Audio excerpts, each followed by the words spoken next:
Hi, it's Paule here from Rapid Vocal Results. And the purpose of this video is to help those singers out there that find it challenging, or perhaps they struggle to be able to connect up their chest voice with their head voice.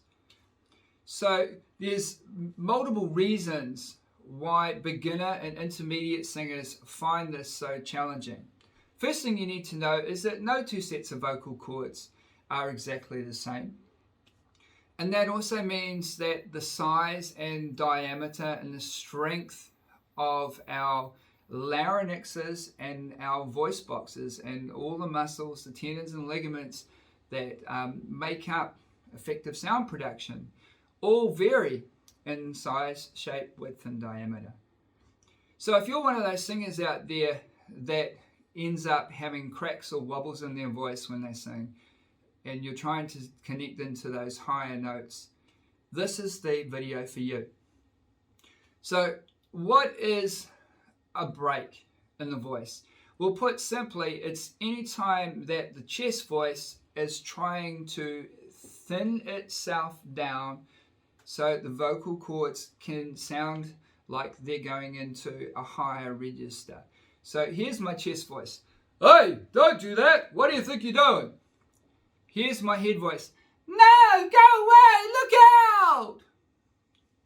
And the goal for singers is, of course, as we sing higher, to be able to take a little bit of that chest voice sound and head voice sound and be able to mix them in the middle. And that's called a mixed voice. And believe it or not, unless you're prepared to hear cracks and wobbles in your voice and to experience all the silliness that goes with that, you'll never be able to connect up your voice, because your break is ironically the passageway to connecting up those two parts of your voice. So I'm going to show you what a voice sounds like when it breaks. If I go, right? Now that feels really embarrassing. It sounds horrible.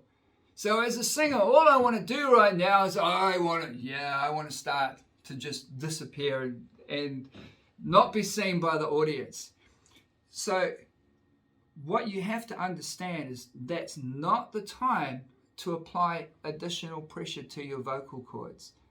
Because when your voice is cracked and wobbled like that, any additional pressure that you're applying to your vocal cords is going to make that break even more noticeable. It's going to worsen the impact of that break sound. So get to know where your voice breaks. This is our exercise now. Before you connect your chest voice and your head voice together, you've got to know that break area and you've got to make it your friend. So what we're going to do is we're going to start in the comfortable area of your voice. You don't need a piano, you don't need a guitar for this, and you're simply going to move up in pitch. You're going to want to take a small breath in before you start. So I'm going to take a small breath in.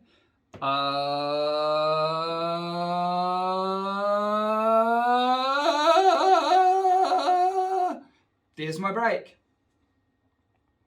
And first, that break area is going to feel like a glass ceiling. It's going to feel like a really big foe to overcome. But the good news is, the reason my voice broke is that I wasn't using the vocal cords the right way, right? I was going way too slow up through that break area, and over that area of the voice where the vocal cords are thinning down, I was too slow through that break, and because I was too slow through that break, you heard all the wobbles. So if I do it the right way now, I'm going to do the diaphragm release. I'm going to cut back on my ear. I'm going to let the voice move a little bit faster.